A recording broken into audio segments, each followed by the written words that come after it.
We begin with the next session, which is also the last session of the two-day conference. The new learning models through disruptive technologies.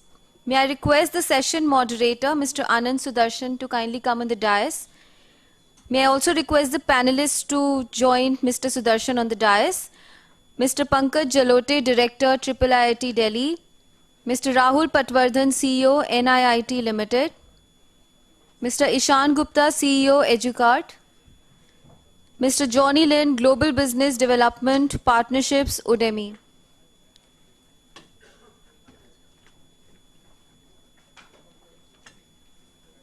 Thank you, everyone. May I request Mr. Sudarshan to initiate the session?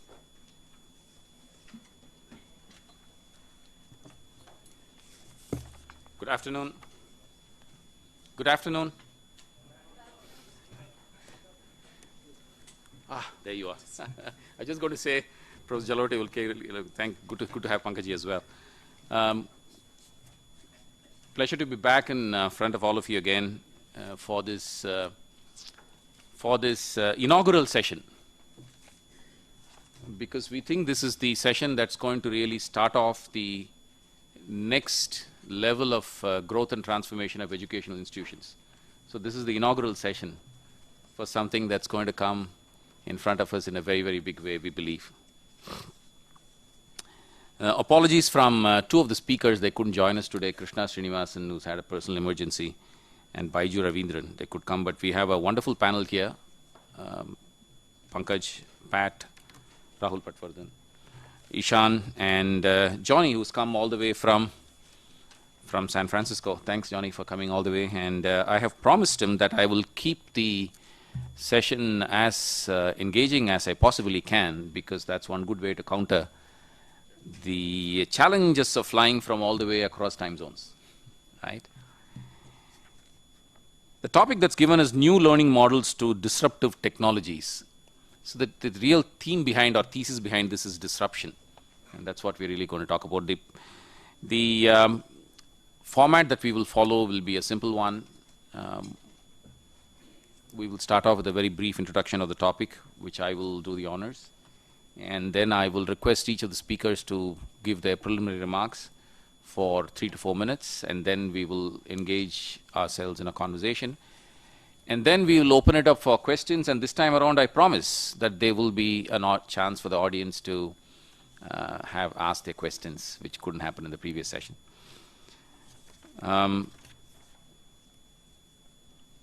All of us have been looking at the impact of technology. I mean, there isn't a single one of us who's not, in one way or the other, read about, experienced it personally, or wondered about in some way, what's really happening as far as technology is concerned. They say there are 3 kinds of people in the world, right? People who make things happen, people who watch things happening, and people who wonder what's happening. To a very large extent, a lot of the educational institutions still probably recently were in category 3, because there's a lot of noise and smoke and a lot of venture money.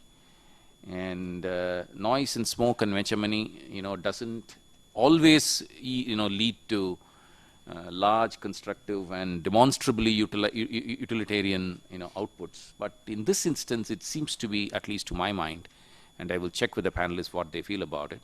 To my mind, it's leading to something genuinely, potentially remarkable. I've put all the caveats, but it's essentially, perhaps for the first time, we are having a game changer. And I was talking about my old colleague SP Carr a little while ago about game changers. So for the first time, we probably have a game changer in front of us, which can dramatically alter and reshape the conventional university model that's been around for a long, long time. Is that the case? We'll see. We'll talk about it and we'll figure out if that's indeed the case. So what we will do during the session today is to really look at how these disruptive technologies are impacting education, and how these disruptive technologies are reshaping the learning paradigm for individuals. It's all about learning. How is it reshaping? That's what we will do. So without much ado, let me request the panelists. So let me start with Johnny. I'm going to give you the first shot at it. Give us your initial thoughts. We'll take it on from there. Make sure I can turn this on. Yeah. Can everyone hear me? Good afternoon, everybody. Please bear with me if I look a little bit jet lagged. I arrived to the Delhi airport pretty late last night, so hopefully we can all stay awake, or you can stay awake while I'm speaking, and we'll all kind of pretend together. Thank you. So I come from a company called Udemy. We're based in San Francisco, California. At this point, we're the largest single destination for online courses. We're a marketplace that allows any individual experts from one side to come on to teach a course on a topic they're passionate about. And on the other side, any student from around the world to come on and take a course that they want from the instructor that they want on demand pretty much anytime, anywhere. So at this point, we are teaching about 8 million students in 190 countries in 80 languages. Those courses are taught by about 18,000 instructors, and we have about 32,000 courses. Now, taking a step back from that, because Anand also asked me to speak a little bit about the MOOC space in general. So I would start out by saying that Udemy is not a MOOC, and we actually don't identify with that term very much. But with that said, I'll tell you a little bit about the MOOC space in general, because we're sort of right in the middle of the thick of it in California. The last 4 years, the higher education space has probably seen more disruption or more rapid changes than it's seen for probably, you could say, 400 years. A slew of people who might not have thought about themselves as being in the higher education space have now come into it and thought about some pretty interesting models. So some of the names that you might have heard about probably include people like Coursera, people like Udacity, both of them founded by ex-Stanford professors, or a place like edX. Now, what all those places and us all have in common is the fact that they're very global platform, right? So what MOOC stands for, it's massive open online courses.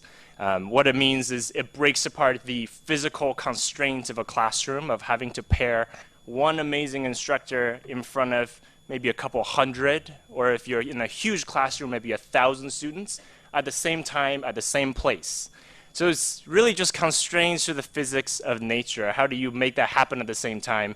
How could you get enough of those great instructors in front of the people who are ready to learn all at the same time, at the time when they're open and ready to learn, right? It's a very challenging problem in higher education in general, as we all know.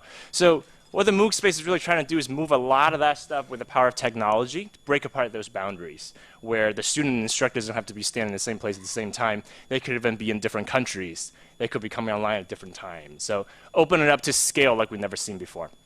Now that, I would say we're early, very early in that revolution. There's a lot of problems ahead to be solved still. For Udemy particularly, we don't think of ourselves as a MOOC, mostly because we're not trying to move the university online, actually. Our goal is to actually take everyday expert practitioners in their field and help them teach a course for the very first time ever. Most of our instructors are actual practitioners in the field like technology. They're actual programmers, or they're the most amazing public speaking coach and they're teaching a course on public speaking, right? So our dream is very much to allow anyone to share their passion, and on the other side, anyone to learn anything on their own terms. So there are two things about that we're really excited about. One is just the fact that the world of work is changing faster than ever before, right? Think of a situation like if you're in your 30s and you work in marketing today, Facebook, Twitter, Google didn't really exist when you went to college, right? And that's now 90% of your job. So who was supposed to teach that to you while you're on the job? It's not totally clear. There's a delay in when you go to school and when you need to do the work that you need to do. So our goal is really to make that more real time. You'll be able to come on and learn that in a bite-sized way. And the second one really is just the fact that there's a lot of amazing experts who would be amazing teachers. It's actually very hard to become a teacher, right? You got to go all the way through your PhD program. You got to be tenured in a particular place. There's a massive hurdle to be able to share your knowledge with people who are hoping to learn from any country. So our second goal really is just enabling all those people to be able to teach that. So our dream is now, finally, anyone who has access to technology, either a smartphone or at work through your computer or anything like that around the world, and that's more and more people every year, should be able to use that and learn the skills that they need to learn on their own terms, and then be able to get into the job or get that promotion that they want or start that business that they want. So maybe let me pause there. How am I doing on time? You're doing great. So let me just ask you one other thing as a follow-on to that, Johnny, which is you said that anyone who has access to a smartphone is a potential learner for you, for Udemy. And of course, I know that you don't classify yourself as a MOOC, because MOOC has almost become a replacement or a word to describe replacing universities, although MOOC is just a massive open online course, which is what you are, right? Potentially a massive open online course. But if anybody has the ability, who's got a smartphone, has the ability to be a learner, and you're going to talk about anytime, anywhere learning, how does it dovetail with the two tracks that the person typically goes through in learning? One, conventional learning leading to a degree or a diploma, and on-the-job learning, which makes the person more effective. Or if I were to use a phrase that I used in the earlier session, the first is largely pursuit of knowledge, and the second is pursuit of a better career. Where do you play? Yep. It's a great question. I think of them as the role we play being a little bit of a combination. There's very much people on our platform on Udemy who are there for knowledge. We teach courses in everything from photography to cake decorating to learning to cook, all the way through to AngularJS and PMP and everything in between. So I think that the distinction between a career opportunity and a knowledge maybe is a little bit less salient for me, and more I think what we're focusing on is that learning should be taken out of the context of a one-time life event and becoming sort of a lifelong opportunity, right? It's actually crazy the way we think about education as a lifetime life event. If you go back to think about, if we think that way about health, you would say that, all right, between your 18 years of age and 22, you're going to exercise very hard. And now for the rest of your life, you'll be super healthy, or you never have to exercise again. We think that education is something that you should really do regularly, depending on, now that if you look out in the workplace, things are changing so rapidly. You get a baseline of understanding from your university work. Of course, absolutely. I think of our role as very much being a supportive and supplementary role, complementary role to traditional universities, and not somehow in competition with it. We very much encourage everyone go definitely get a college degree. But the truth is that in your work, you will need ongoing upskilling, no matter what field that you're in, given the speed of change. So we think of that as sort of both at the same time. But the upskilling is probably for the next 70 years of your life, and the university is probably a one-time event in your life. So you play in continuity. That's what you play in. Yeah. Ishan, I'm going to come to you next. So you heard Johnny describe his thoughts. What would be yours, especially in the context of India? And as a startup, you've grown, you've recognized the need in India, you've taken that to the next level as you're doing it today. Just add your thoughts to that as well. Sure. Thanks. Of course. So I'll give you a quick background on what we do to sort of set the context and then go to answer Anand's question. I run Educart. We are country's largest education marketplace. It's kind of weird to sit in a auditorium full of educationists and say education and marketplace in the same line. But I think if you look at India as a country, the education space is extremely, extremely fragmented. 30,000 plus institutions in the higher education space, millions of schools, 2,000 plus providers who are helping students prepare for IIT and medical coaching and all of that. The space continues to be extremely fragmented. And within that, disruption is starting to take place. Our view of the education system in India has been that it will continue to stay fragmented, and over time, educational institutions that will provide better quality will continue to march ahead. And that is happening both in offline education as well as in technology-driven education. And I know most of you will realize that the regulators still don't accept those words, but that is where we are heading to. And I think institutions are starting to recognize that quite a lot, and some institutions have taken the leap forward in leveraging technology within the official framework that is available to them. And I think at least sitting in India and helping institutions get access to students, we are kind of seeing that. And I was actually seeing the board and names, and we are actually working with some of the institutions which are listed here. I can tell you institutions like Narsimhanji is running a very high quality online management program where they are leveraging, they have a strong brand, they have strong academics, and they're leveraging that to take to a larger audience with technology, which is a very India-specific model. It does not classify under a MOOC or a short course. It's a full-fledged degree program that these guys are doing. Similarly, UPS has taken, so Narsi Monji is doing programs which are more generic, finance, marketing. On the other extent, we see an example of an institution like UPES, which has created online programs, very niche in supply chain logistics, in oil and gas, in power, very niche programs and targeting working professionals who are otherwise not able to go to colleges. And again, all of this is very India specific, the way we are seeing it. And I think all of this is, when you look at the global level, I mean, from our perspective, when you sit back and say, okay, what is happening globally? When you say organizations like Coursera, Udacity, Udemy, edX, and they are providing various options to students, right from a Udacity's nano degree, what they call as a nano degree, to a verified track on Coursera, to the courses that Udemy provide. I think all of that is helping build the case within India to provide more and more disruption, right? We started almost the same time as Udemy 4 years back, but slightly before that. And at that time, the question that was asked to us within the Indian context was, who will leverage online for education? Why do we even require online for education? And I think some of these global platforms have helped the student to understand that online education is not a second tier education. It can actually become the first tier education for a lot of people. So I think within the Indian context, some institutions are leveraging on that and have gone ahead to do that. But I expect in the next few years, a lot more disruption will happen in that space, in the formal education space. Fair enough. Thanks, Ishan. Pat, I'm going to come to you next. NIIT has transformed itself from a provider of training in the IT space, but through a conventional model, to something very different today.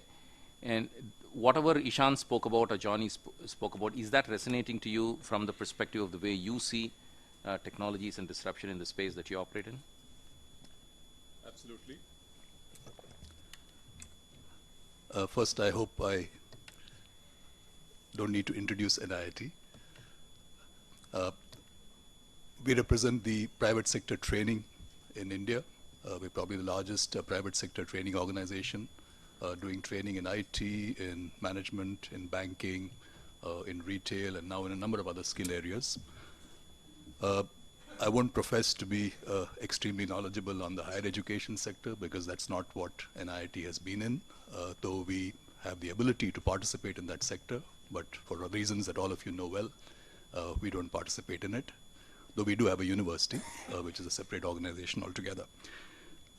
The way I see it is, disruption in this sector requires two things to happen. One is innovation.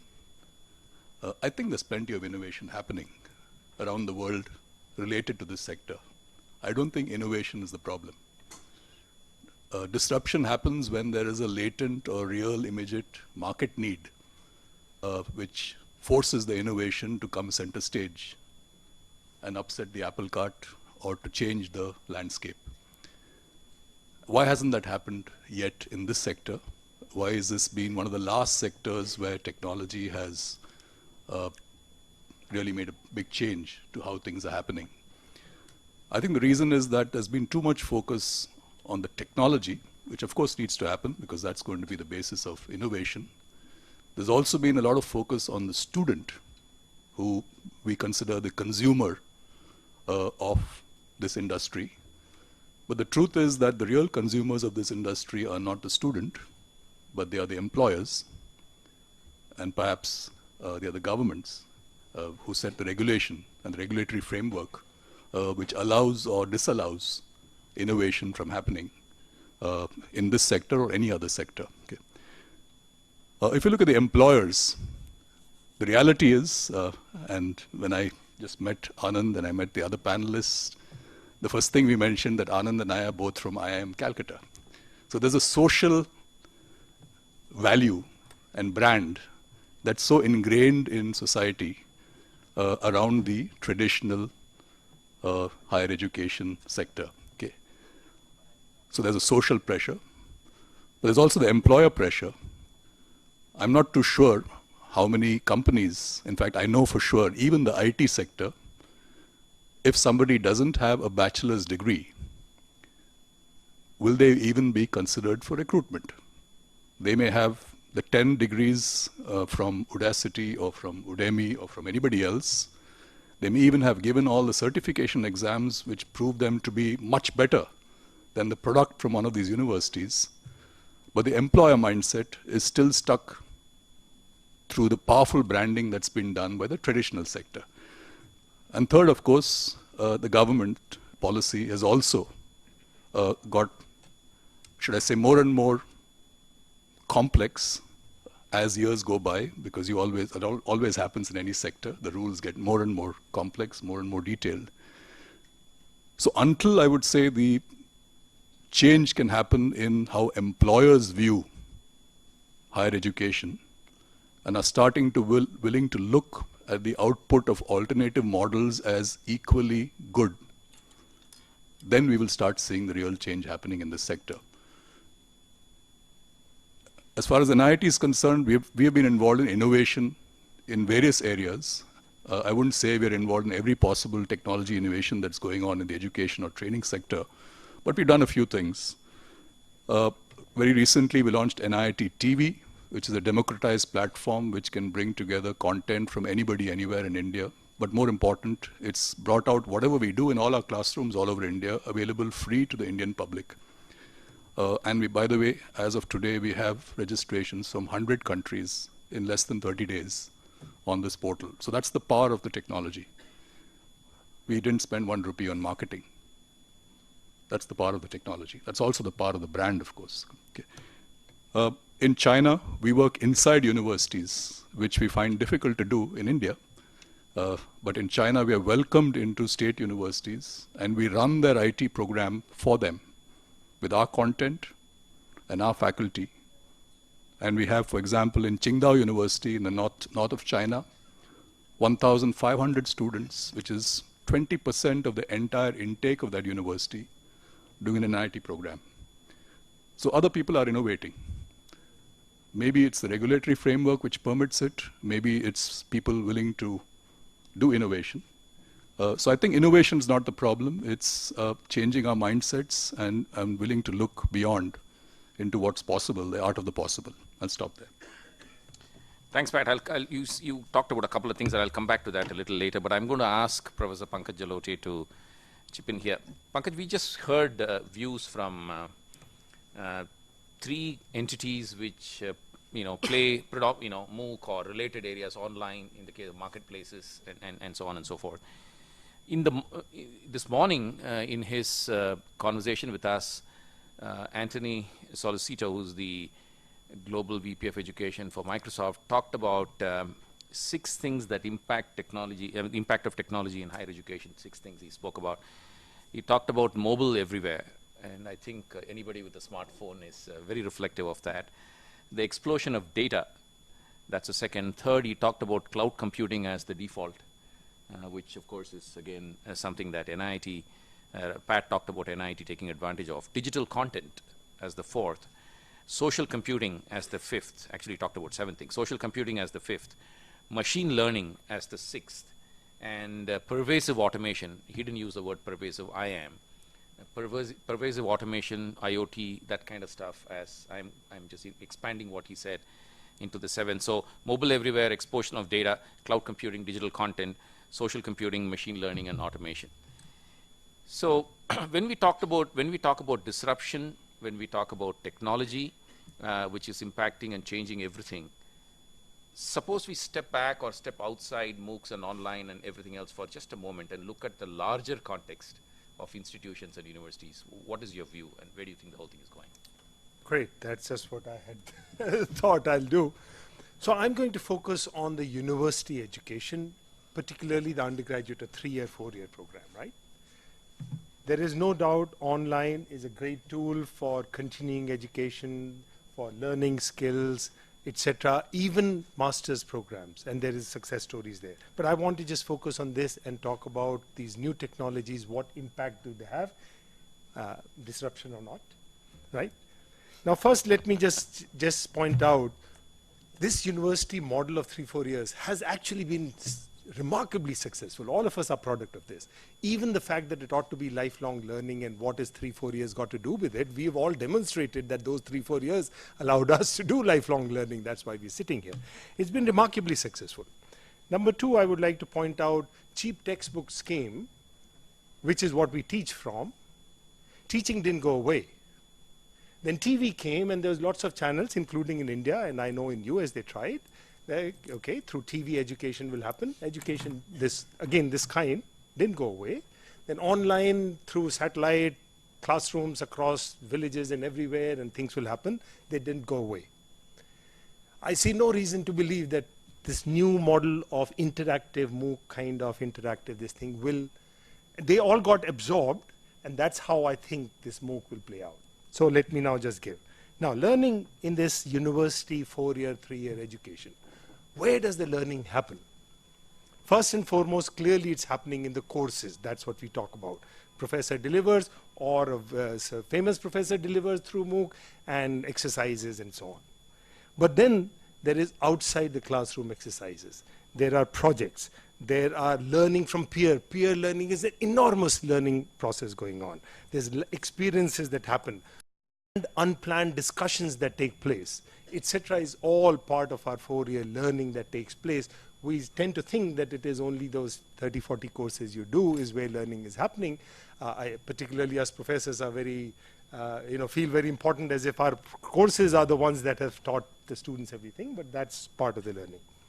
So the current innovation of online learning, whether it's a MOOC form or some other form, is really going to address the classroom learning. One aspect of learning in a larger this thing. And therefore, and that's great. Actually speaking, the universities who will adopt this can really benefit and actually see it that this can open up and make available so many more variety, diversity, all types of courses available to organize your program and enrich it. So there is clearly a possibility of that happening. Even that is challenging. So we are doing something at IIIT. We are doing something to use this and allow students to take some credit. But I see it in the larger box of 3 or 4-year program, 4-year, which is what I'm more familiar with, which typically has about 40 courses you do, credits, and I can see clearly that some credits, and that will change, can be learned and earned through these programs, and indeed of very high quality. But I don't see any major change otherwise. So adoption of these will enrich the programs, will make them make far more things accessible which were otherwise not accessible, particularly those colleges which may be short of faculty, or smaller colleges which can only afford some types of faculty. I think this will be a great tool. That's how I see it playing out in this very limited box that I'm talking about. Okay, so I'm going to push you a little bit here, okay? So I'm hearing you say technology is only going to enrich, it's not going to disrupt. I'm interpreting your words, okay? So I just used only one word which you use, which is enrich, but it's my words, right? Fair enough, fair enough. All right, so that's interesting. You know, one of the companies that I know down south, startup company, has used a tablet for automating all semester exams, essay type semester exams. This is not the MCQ stuff. Very successful, more than 100,000 exams delivered with 0 error. Seems to be a remarkable product. I can suddenly see, and now the people who have used it for semester exams to start with, now they're turning around and saying, why do we have to wait till the end of the semester to run an exam? Let me do something else very differently. Absolutely. Now that I think is the beginning of disruption. So here is my counter thesis to you, right? I think I am the hypothesis that I am placing on the table that institutions, because of what they have been used to, the moment you say that we are all products of a 3-year, 4-year, 5-year program, and we have all done, the fact that you're sitting around here, but done recently well, I could even turn around and say, we have no idea what is better because we have never experienced it. Every one of us has gone through the same thing. So how do we know why something is not better? Question number one. Number two is, our institutions, they are used to defending incrementalism and find it very difficult to accept dramatic change. Is that also a challenge in your view? Okay, let me just phrase it. There is a online degree program 4-year, and there is IIT, IIIT, whatever. Where will you send your kid? So it's not just, we seem to think it's only the university that doesn't want to change. I don't think any of us are really convinced that we'll send a kid to, or actually don't need to send the kid. The kid sits at home and does the 3-year, 4-year program. So first of all, and the one point, the disruption that you mentioned, that's a good point. Actually, there is another, you can call it disruption or whatever. Another thing which will affect is the teaching that I, as a professor, may do, where I'm going to leverage all these things, so I don't have to, I can give more interesting essays, and I don't have to worry about grading because otherwise. So that, if you call that disruption, in the sense that the education being delivered within this thing is getting enriched and the processes are changing, I think that will happen. This will also happen, that they will start doing things, but a fundamental disruption to this combination of how the universities are organized, and indeed they are very, very slow moving, and how society is organized and how it perceives these things, I think is going to be a gradual adoption of these things into it in enrichment. And that itself, by the way, is pretty good. And in fact, those universities are the ones who are going to, I think, be left behind, if I may use that word, who are not going to take this tool and say, hey, look, let's leverage it. But look at it from a student perspective. So I can I can tell you, I think most universities, even today, do not allow online courses to be taken for credit. Sure. In India, Sure. we might be the first one to allow some limited number. Yeah. In US, I know some of them have allowed, but so there is going to be pressure, and that will be good pressure. Well, the question that would come, and I'll go to Pat after this quickly, is that a student might turn around and ask, why should my learning be limited by the anxieties of the teacher and the inability of my institution to embrace change? That's a question that might come from a student. So we'll come back to that. Pat. Yeah, I think we must not forget there's the whole issue of economics. I think those of us who are in India, perhaps we haven't yet faced the realities of what's happening, but I think I'm already seeing it. When I did my course at IIM Calcutta, I paid 300 rupees per semester for the fees. Now it's like, 20 lakhs. And look at the situation on the debt burden and loan burden of the average young person in the US. This is going completely in the wrong direction, and the reason is in some ways exactly what you just mentioned. You take in all the new stuff, but you don't get rid of the old. So you are layering more and more of the technology, adding on to what you have, but you are not removing the cost structure that existed in the past. And we have faced this at NIT. When we launched Cloud Campus, we only added Cloud Campus as an extra set of services on top of our existing classroom-based training.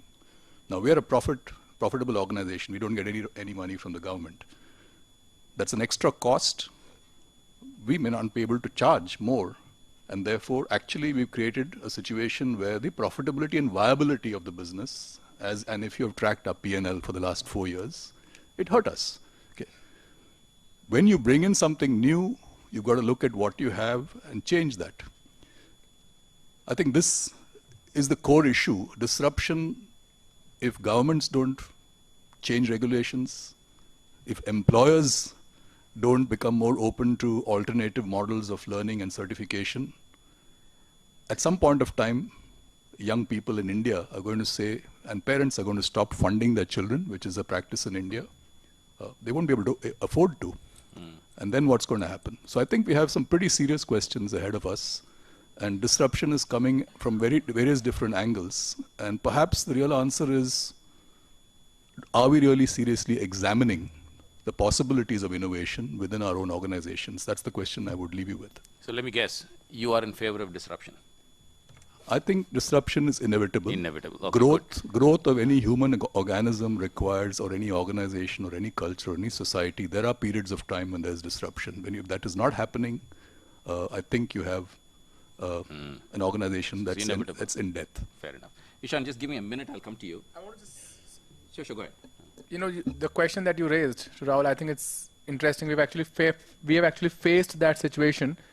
2 years back, we had around 5 courses on digital marketing on the platform. Today, we have more than 50 from different providers. But 2 years back, we were much smaller. We suddenly got 3 to 4 enrollments from one of the newer IIMs, just in a matter of afternoon, on the same course. So that kind of triggered because we had not had IIM students take our, enroll through us till then.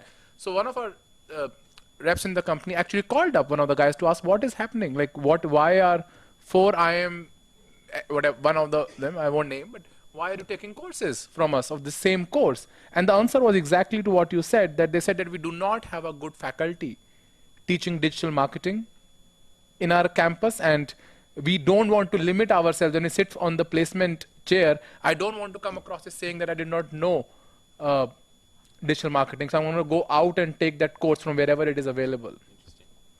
Very interesting.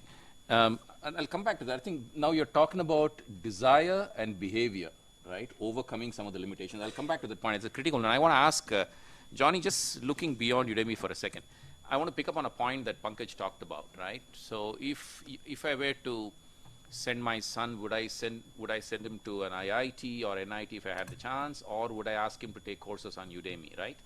Yeah. Now, I don't want you to answer the question, but it's a very interesting and a very pertinent question, because a decision on education, at least the anxiety relating to the decisions on education, is largely with the parents and much less with the young students, and that's the reality of today. So, and many parents are mostly parents sitting here, I think, and grandparents. So, here is the question. In the US, homeschooling is becoming increasingly common, and indeed a grand... Not college. No, I'm just coming to that. That's why. A grandnephew of mine did a superb job, homeschooled, did extremely well. Is in Stanford now. I know that both of you are from Stanford, so you may be glad to hear it. And that's the point I was trying to make. Technology, absolutely technology-assisted learning, did extremely well. He's also a world-class photographer in the bargain, young fellow, 20 years of age. And he was able to pursue that and actually become a world-class photographer while getting his grades only because he could homeschool.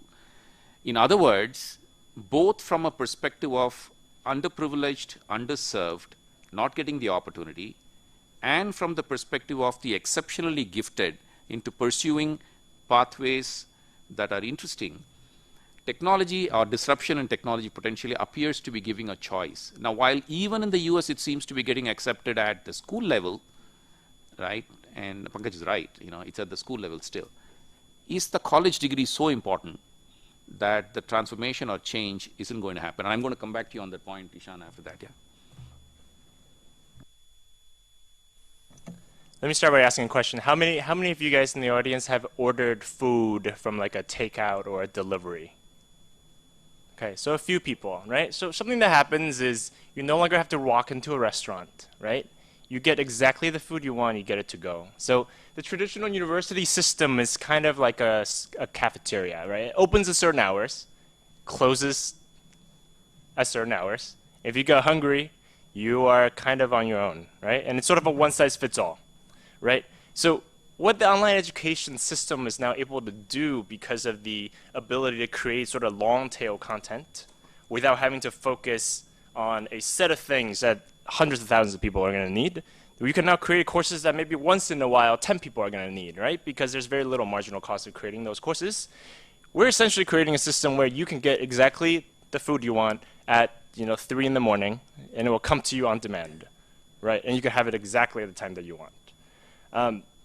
More and more into the future, education and upskilling particularly is going to look a little bit more and more like that. It's going to get more specific, more customized, more personalized around what job you're doing and around what the hottest trends are in your industry for that particular year and going forward, right? So if you look at all the jobs that are booming and growing now, a lot of these, even the job title didn't exist 2 or 3 years ago, right? There's no way to get prepared for that while you're in college. So I think that to come back to this a little bit, I think it's in general, learning is going to get more specific. Learning is going to get a bit more customized, and that's probably more pertinent later on in your career. As you know what you're doing, you can get actually more specialized, right? But I think probably earlier you see some homeschooling happen, but I think as you go more and more, there are some fields where the diploma only means so much, right? I think photography might be an example. A lot of issues around sort of technology and design are starting to go in that direction. It's about what you could do, not what piece of paper you got. But in all the other sectors, you do need that degree, absolutely. You need to finish university. But then going forward, every year you're probably going to need something new, and you're probably not going to go back to school for that. All right, fair enough. So you talked about upskilling. That's the point that Pankaj is making as well. Continuing education is what he said, which is the same thing. Upskilling.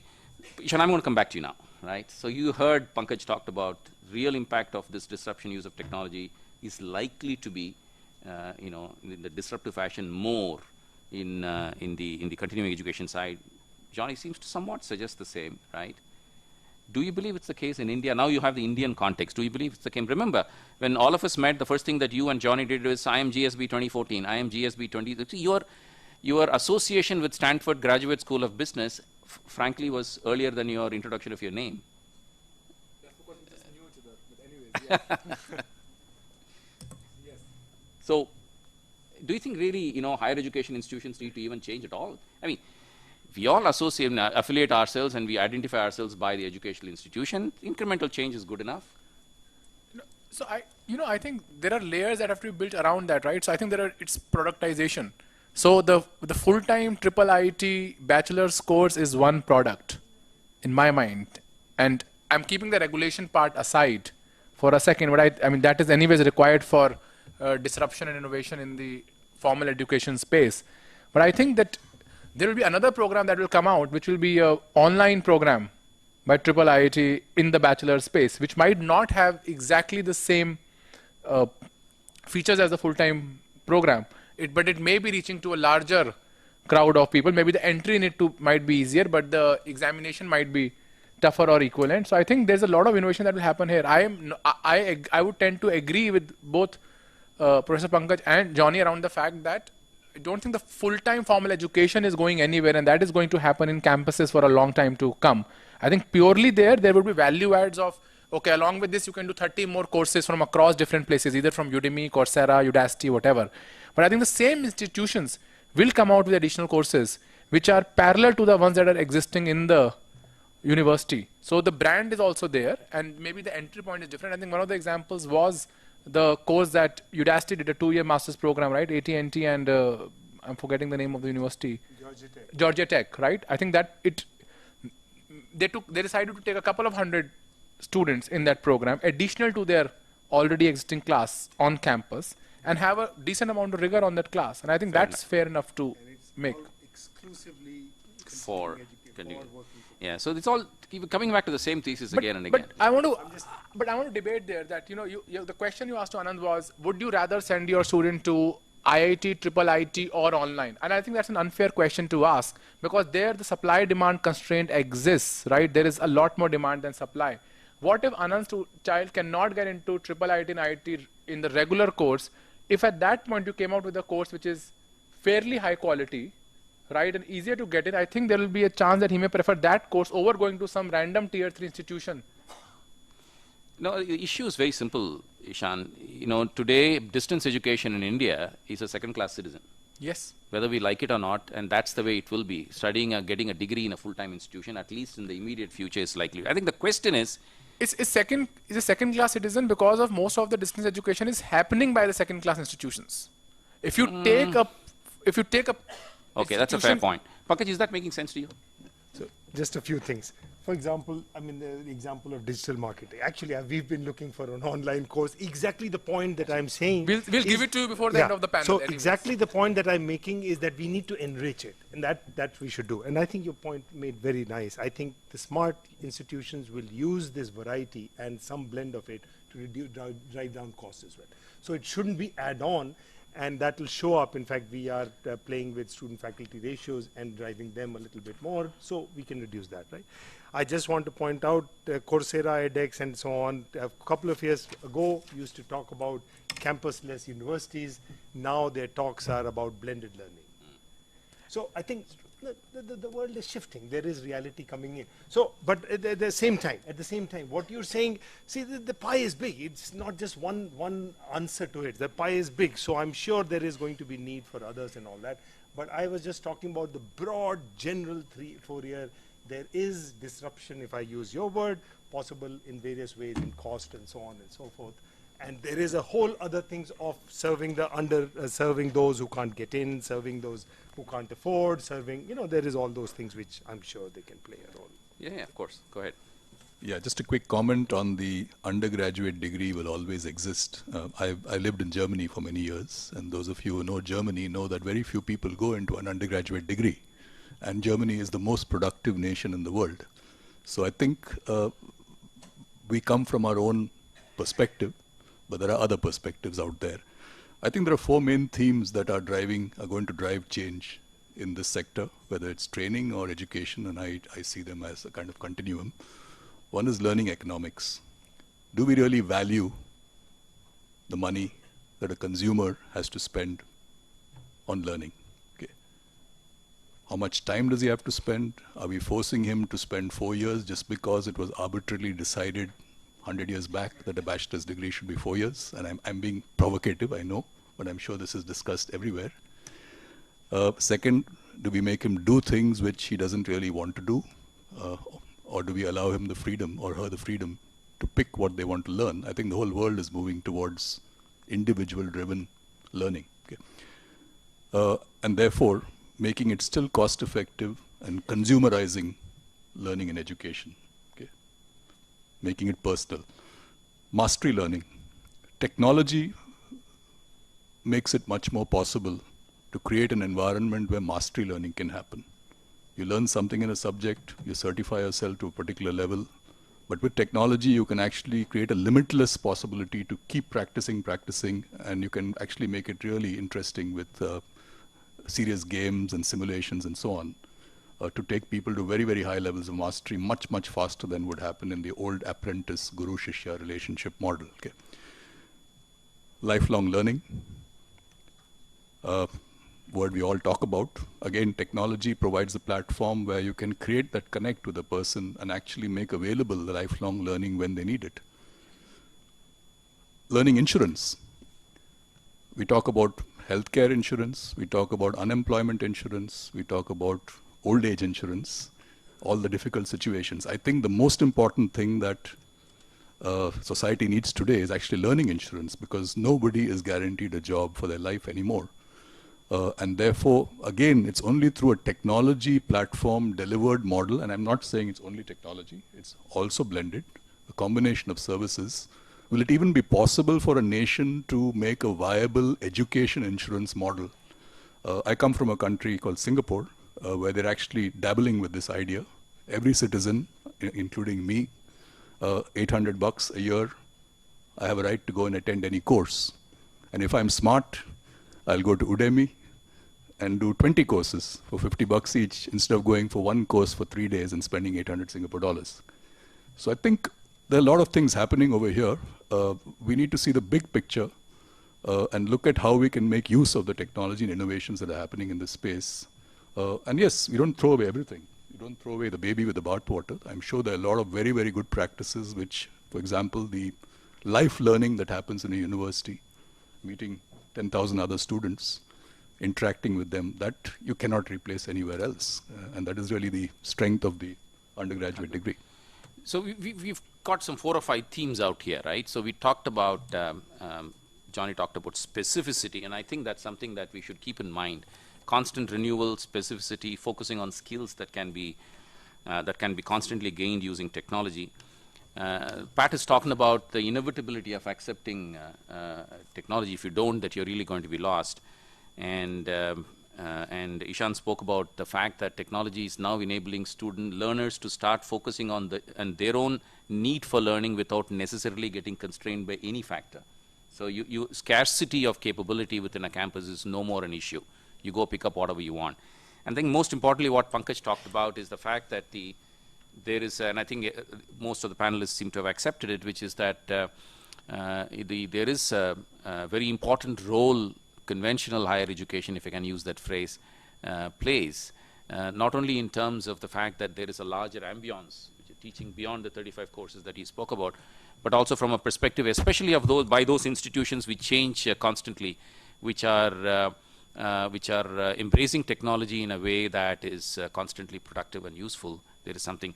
I'm going to touch upon one other point before opening up to the audience. And Johnny, I'm going to ask you this question.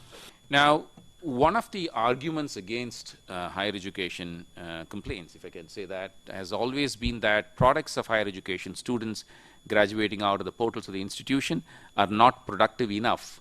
They are not employable enough in the employer organizations that they go to, particularly at the undergrad level. Graduate level is very different, and particularly at the undergrad level. Do you see technology and players like yourself and others having an important role in this aspect? Is it something that is going to be therefore changing the equation between the employer and the institution, which is at this point in time, regrettably, is somewhat one-sided, and institutions are a bit of a sufferers for that?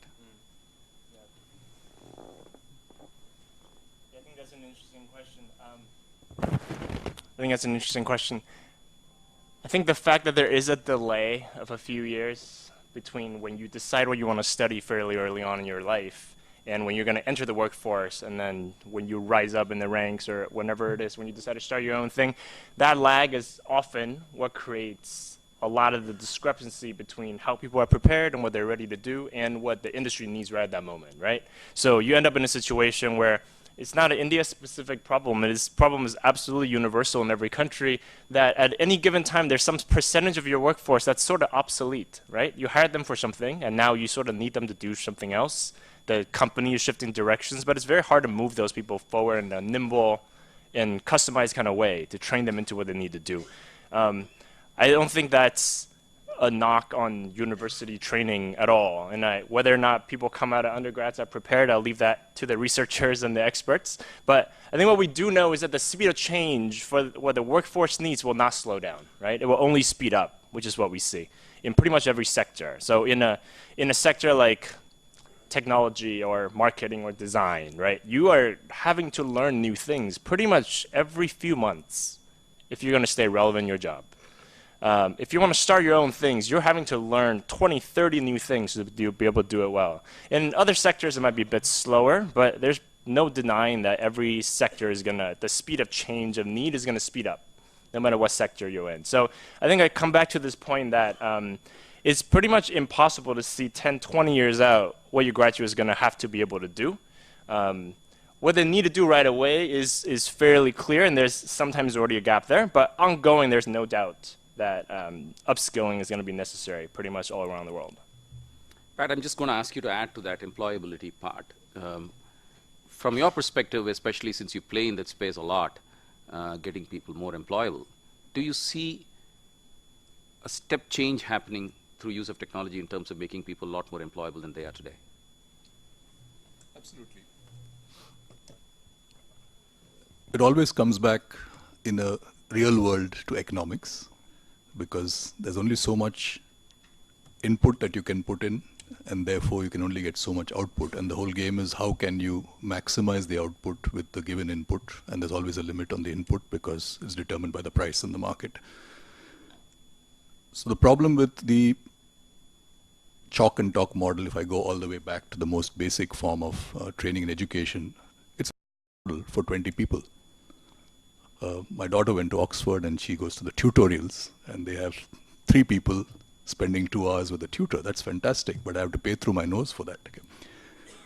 So I think the reality is that in the current model, you need to have a mechanism which can add to what can be delivered and afforded inside a traditional environment, and technology provides you that model. As I mentioned about mastery learning, once you've got the basics, which perhaps a particular kind of audience, especially an undergraduate audience, may need to have a face-to-face interaction in a classroom setting where there are colleagues around who they can learn additional things from. But once you've got that, then you're ready to fly a little bit on your own, like going out on a plane. Then the technology can make it really good for you to very rapidly scale up your skill to actually do things with that knowledge. That is going to be very difficult to do in a traditional classroom environment in terms of scalability and the cost. And that's what we do. We focus, of course, on employability. Our entire programs are focused on employability because NIT would fail if we were not able to get people placed. So that's our 100% focus in terms of how we try to design our programs. Yes, obviously we don't do some of the other things that a higher education institute does, but that's not our remit. Our remit is to achieve employability. Fair enough. Pankaj, let me ask you this. If you were to step back, you know what's happening on technology, you heard everybody. And if you were to advise educational institutions 3 things in terms of what they need to do with the new emerging world of technology, which is technology infused in different ways, and we talked about a few things that are impacting. What would those 3 things be? Wow, that's hard work. But I guess in some I guess in some sense would be that there is this very rich material out there, and I don't think we are using it. Even a fraction of it in the university box. People are using it, etc., etc. All that is there, and both at least Coursera and edX are talking about this POC model, which is going to be for the university. I think they've realized that cracking the university seems to be a hard thing. So somehow I think that models, if they can be built, and it took us a long time to figure it out as to how to embed it into our own thing. The second, which is more challenging, and I don't have an answer, is to if the teachers get a little bit more involved in it, I think you can learn to be better at your own craft by these master craftsmen. And I don't think we spend time enough to do that. If somehow, and it's very hard to legislate these things, right? I mean, you're seeing a master craftsman out there doing this thing. So I would say that's the second. And the third, as I said, once you are able to do it, then leverage it to also keep the costs kind of low. Yeah. Ishan, I'm going to ask the same question with a twist. You know, you are engaging with so many learners. So if you were to say 3 things to a learner in higher education, what would those 3 things be? I think the first thing would be that realize that one shoe does not fit all. Okay. So just because you're at one institution and you are in a cohort of 50 people, you do not need to do everything that the rest might be leaning towards. Okay. Second to that would be that since if you agree to the first one, then there is immense amount of material available, as Professor said, outside of different quality, delivery modes, rigor, time duration, modes of delivery that you can leverage on to build your skills simultaneously, whether you are pursuing a 4-year program in campus or whether you are a working professional or whatever. I think I don't have a third thing. Okay. What's clear is that the ennui, the momentum that exists in our society is going to take a long time to change. And should it change at all is a question that I think Pankaj asked. So maybe incrementalism rather than disruption is possibly the right way to go as far as technology. Let me just open it up for questions at this stage. Any questions? Just introduce yourself and just keep it to the question. Myself, Dr. K.G. Mehta, Principal Merchant Engineering College. Sir, when we are teaching the student, they are not gaining only the knowledge in the classroom. Their integrated personality is getting developed during the course of 4 years. Whether by providing this disruptive model, would we be able to justify the same? Pankaj? That was the point I made. There's just so much more beyond the classroom learning and beyond the lecturing, and so obviously. All right. So let me make a counterpoint. But if that argument were to be held, sorry, I'll come back to that. I'll just make a counterpoint to that. If we were to hold that argument, then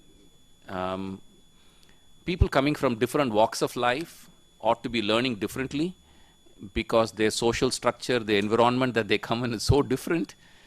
And I think this argument, I completely agree that that universities and institutions where people gather together, there is a lot of value. There is a lot of value in classroom engagement. I am wondering how much of that credit can be taken by institutions and how much of the credit is just because that's the way it is. We are all social beings which talk to each other. It's an interesting thing to think about because, you know, my son is in the 12th grade. He's all the time on, some social media or the other, and he's built some excellent friendships. And this is not people who are totally out. I'm talking about his classmates and stuff like that. He's got some terrific friends and wonderful friendships, which I'm actually quite proud of. Now, is he doing the stuff that I used to do when I was young, when I built my friends? No, it's not the case.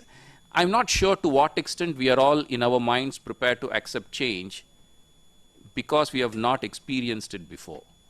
And that's why it's called change, isn't it? Because it doesn't come from a prior experience. You had another question, Nikhil? Actually, I have a little bit of the reverse question, right? I think in the spirit of being not incremental, I have a 6-year-old, and I want him to go to university for the reasons people said, right? Which is networking, peer group, signaling, branding, all that. But when it comes to pure classroom instruction, I guess the question I have is why can't we automate most of that? If software can drive cars, right? You got AI now, feedback loops. 15 years from now, can't we automate a lot of the teaching? Not 100%, maybe 80%? Is it possible? Anybody? Want to take it on? Well, I, Sure. You can take it. Go ahead. I mean, in spirit of being disruptive, right? yeah. Well, we are an institution in many ways like the universities, coming from a brick and mortar background. Okay? Perhaps we moved a little faster in using technology because we had to, because nobody is paying us a subsidy from the government or from anywhere else. And I think somebody mentioned that even the online platforms are all realizing that there needs to be some component of blended elements and services, human-based services in the process of education, and not just education, even training. Okay? So my feeling is it's a blended model. The concept of complete automation of the entire education process, I can never say never, because we really don't know what's going to happen 100 years from now, but it seems like it's a little far-fetched at this point of time. Okay? Having said that, we may sometimes overuse that defense to not do many things that actually are quite feasible to do. And we did this at an IIT when we created something called a 2.0 way back in 1986.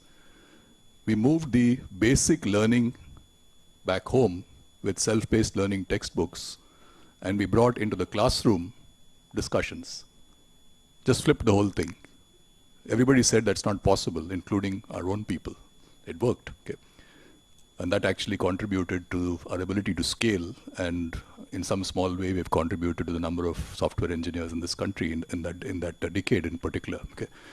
So I think automation has to be looked at. You have to actively seek every possible way in which you can use technology, but don't be foolish about it. Want to add to that? Yeah, I'll add to it briefly. In any teaching setting, there's a push and a pull, right? So when you think about sort of the pedagogy that happens and the practice that happens, there is the knowledge, essential knowledge delivery that is passive, really, for the student, right? You're listening, you're absorbing most of the content that you need as a foundation for practice and for advancing and gaining mastery eventually. And then there's the sort of the bottom up from the student side, a very active pull, which is asking questions, solving the hard problems, persistent practice, finally getting to knowing that subject, right? Those two things, I think the power of technology and divorcing those two and using technology where it could be used more effectively actually than a human is where this is going to make a real difference. There's a human element to learning. Learning is very social. And I think anyone who's taught in a classroom will acknowledge that, right? Is that part can never be replaced by a machine, and there will always be a role for that. But whether that happens face to face or on Skype or in the chat, or maybe the teacher isn't even there, but between students and peer learners together, some combination of those two things, letting technology do what it does best and letting humans do what it does best, I think is sort of this blended approach that is ultimately kind of the holy grail that we're after. You know, Nikhil, in the 1950s, when Arthur Clarke wrote about a network of satellites which will enable us to talk to each other, we called it science fiction, right? And today we have LEO, LEOs and MEOs, the low Earth orbit and high medium Earth orbit satellites. You're having GPS and everything, and barely about 30 to 35 years after that. And I have a feeling that many of these things, 10 years back, maybe 7, 8 years back, I would not have believed that I will call my driver to come and pick me up by giving him a missed call on his mobile, which we all do today, right? That wasn't even in our concept. I think many of these things, I have a feeling, will become a reality much sooner than what we think. Some others, and this is the warning to the technology industry when they hype things up, some others will take a much longer time, and I completely agree with Pankaj on that. Also, although I was pushing him, my personal, this thing is completely in favor. There was a question there, yeah. I'll come to Mohan after that, yeah. This is a question to Johnny Ratnesh from Cambridge. Johnny, typically it's seen that the disruption comes from outside. And today the discussion between you and Pankaj was around the fact that that space was disrupted, and then there was a general agreement that it is incremental, it is not a disruption. Question to you is, do you think there is a possibility of disruption which can come if Pankaj flips the model and he says that I'm online now and I'm an institution as well and I'm 24/7, I am available as you want, and then opens it up for the to the audience where you are going.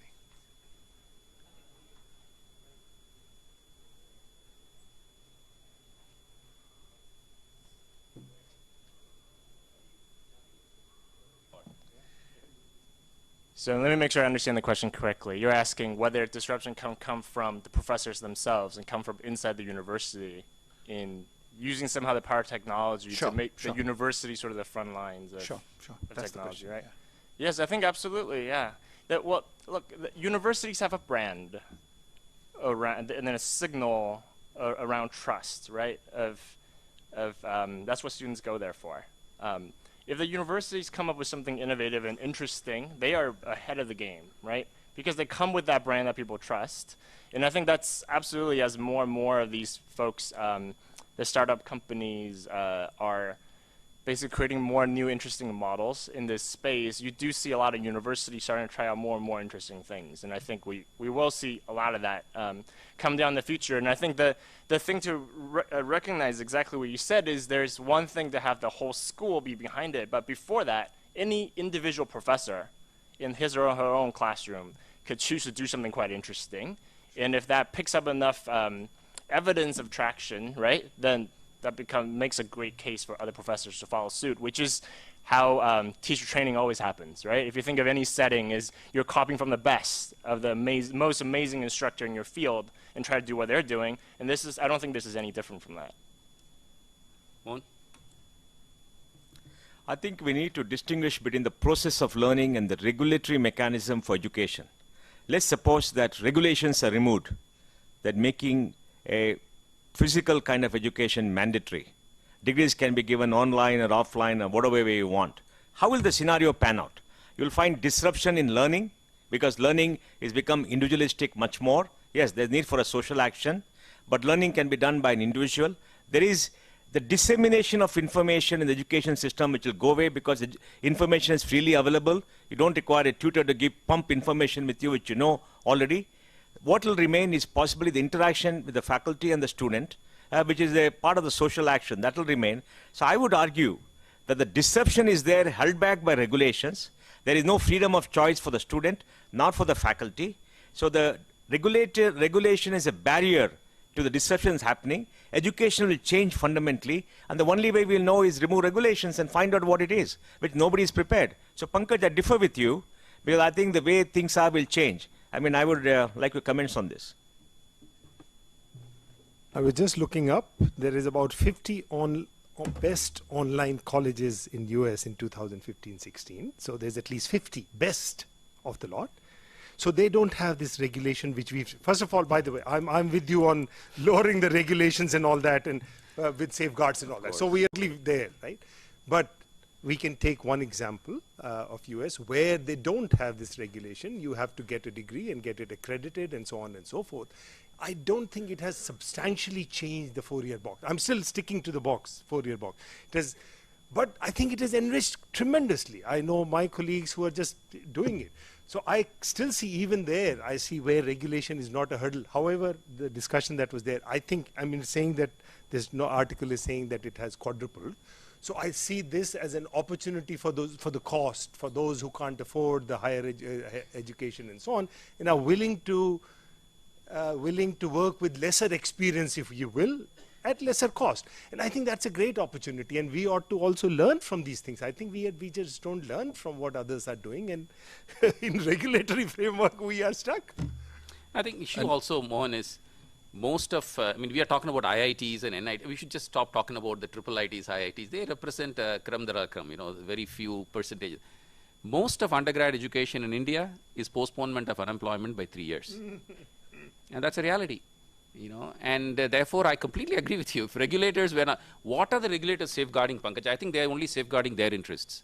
I'm not sure they are really safeguarding what the students' interests are, while they may be conveniently convincing themselves that that's what they're doing. So if I may, I think while we beat them down, I think till the time when the demand supply is a huge gap, there is a role of a watchdog. Fair enough. Right? so you don't work in these, and so far in India, there is a huge gap of decent quality, this thing. Having said that, we still need to find ways, but it's not as simplistic. Fair. Right? In US, they can do it. I mean, there is dearth in UK, Australia, there is the dearth of students. But They can do whatever they want. Pankaj, that's what technology does. It removes the demand-supply gap. And that's one of the big things that technology delivers. When that happens, therefore, the role of the regulator changes. And I think this is a... I'd just like to add a couple of comments to that. Sure. One is while there is regulation, those very same universities that we just talked about, I, sitting in India, can register for that course, an online course in the University of Phoenix, and I can get a degree. While all of us in this industry are not allowed to offer that course locally in India. There is a deliberate discrimination against Indian entrepreneurship in this industry. I think that's something that needs to be looked at very, very seriously. Or find a way to stop the online universities from abroad coming into India if you want to be protectionist. I mean, you've got these two choices. Otherwise, you're being discriminatory. I think that's something really to be looked at. I agree to what you are saying, that if all regulation was removed, but I think there is also another point to consider, that let's assume all regulation removed, purely from an educational institution standpoint, education is a very self-destructive business, right? So if the class is of 300 people, physical, offline, online, hybrid, whatever, but let's say a top tier institution, class of 300 people, and now they're sitting and deciding, should we leverage technology to make the class of 3,000 people? I think most institutions, at least in the current mindset, will get cold feet around scaling that up also, because if they scale up to 3,000 people, the 300 people that they really wanted, the verification is much easier. So I think that challenge will come from the institutions if all regulation was to go away. While I wish all regulation would go away tomorrow morning. I just want to distinguish between, when I talk about regulation. Regulation's got two parts. One is the licensing part. Second is the accreditation part. And I think the licensing should go. Accreditation has to remain, because without which, the point that Pankaj made about, and I think everybody knows that accreditation is key and we don't have it. Any other questions?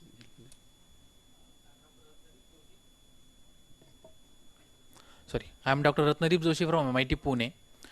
There are some pedagogical changes occurring into the traditional education, like flipping the classroom or the project-based learning or the problem-based learning, etc. How this disruptive technology is going to empower the changes, or what you think about it, whether they are going to replace these educational changes also, pedagogical changes? If I may, this is another excellent example of how actually some people have used. They use the Coursera or some other lecture and then say, you read it and we'll discuss problem solving in the class. Yeah. So the flipped classroom model, which otherwise is rather challenging to do, how do you, you can ask the student to read something and then come and say discuss, which people have tried over the years. This is in some sense offered these kinds of professors a model of actually using, listen to that guy Star's lecture and then let's see how we can apply it to problem solving.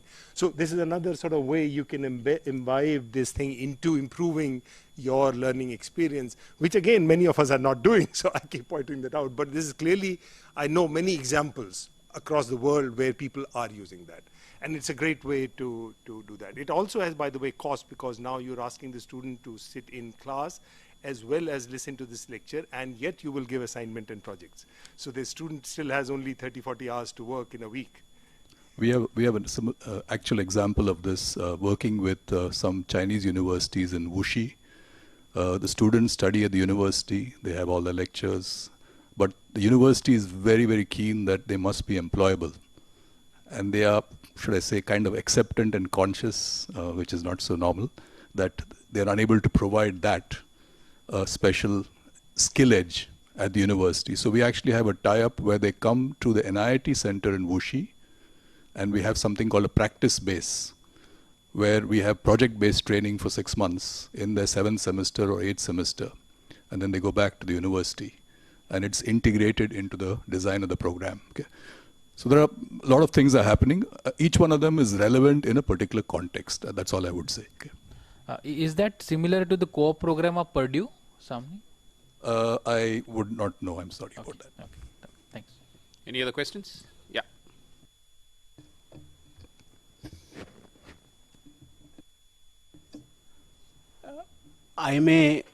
My point may appear to be not acceptable, but there are indications from some of the studies conducted that in an average college, maybe engineering, only about 30% students who are high merit do not depend upon the classroom teaching. They have their own resources like books and internet. They study regularly, very religiously, and do extremely well both in examinations and thereafter in the placement. They are in fact independent of the support from the institution. Then there is another 30% who attend the class only for the attendance, and sitting there they either sleep or they use the mobile instruments in the silent mode for looking at so many things without disturbing the class, and the teacher generally ignores it, and this 30% as passengers complete the course, and towards the end of the session they pick up some books and somehow manage the class. Then there is another 30% who are very irregular in the class. They may get detained, they may be drop out, and even from that some of them do well in life later on. My doubt is the classroom teaching becoming more irrelevant based on these indicators, and can we think of only examinations conducted extremely well? Like for IIT entrance examinations which are conducted is showing very good results. There has been no complaints on that, and some private institutions are giving coaching to some of the students. Some of the students are appearing for this examination without coaching and passing.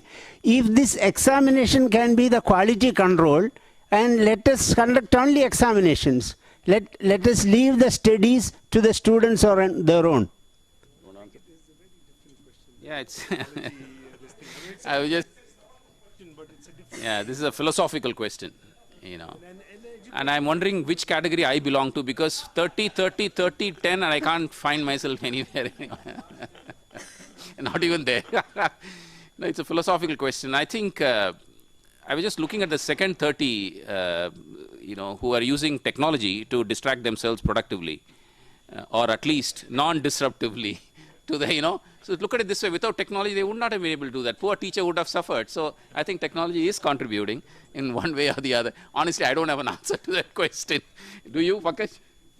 No, I mean, we can debate. Nobody has an answer, right? If there was an answer, you would know it. But I think this is a far more foundational question as to what is the role of a teaching versus assessment. Can you not learn yourself and prove?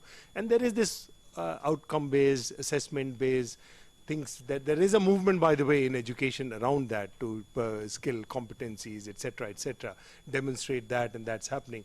So it will pan out perhaps in the reverse manner. Once this gets established, then you'll see what is the role of this teacher or also, the lecturer. Also in professional streams, examinations as the fundamental chapa of clearance, you know, chartered accountancies there, many of them exist today, right? If you go to the US, if you want to practice law, if you want to practice medicine, you take licensing exam, which are very similar to what you're talking about. I will even go, you know, one step further. I mean, there are a number of other examples where, you know, this has been demonstrated time and again. So there is merit in what you say. I think the point is only what your colleague here was mentioning about, the gentleman from Pune was mentioning about the role of a class and engagement and so on and so forth. So these are interesting questions. Any other questions? Yeah, can I hear to your left here? Sure. I'm Pradeep from Manipal University. The three components of learning: knowledge, skills, and attitude. The whole discussion and debate is going on knowledge. We're not looking at the other component, which is essential for the making of a good professional, the skills and attitude, which cannot be acquired through online or through distance mode or any other non-interactive mode with a teacher. So we should look into the other professionals which are essentially going to be doing no harm to society. So we should emphasize on that aspect also of a contact program and imparting skills, which is an important integral part for some professionals. Fair point, fair point. Although some would argue that the people who caused 2008 crash and caused a lot of harm to society were all graduates of Whartons and Harvards and places like that. May not have been Stanford, because I'll get killed by the gentleman at that too. But they would argue. And I think this is a valid point, but I think society has a much larger role to play, and institutions too.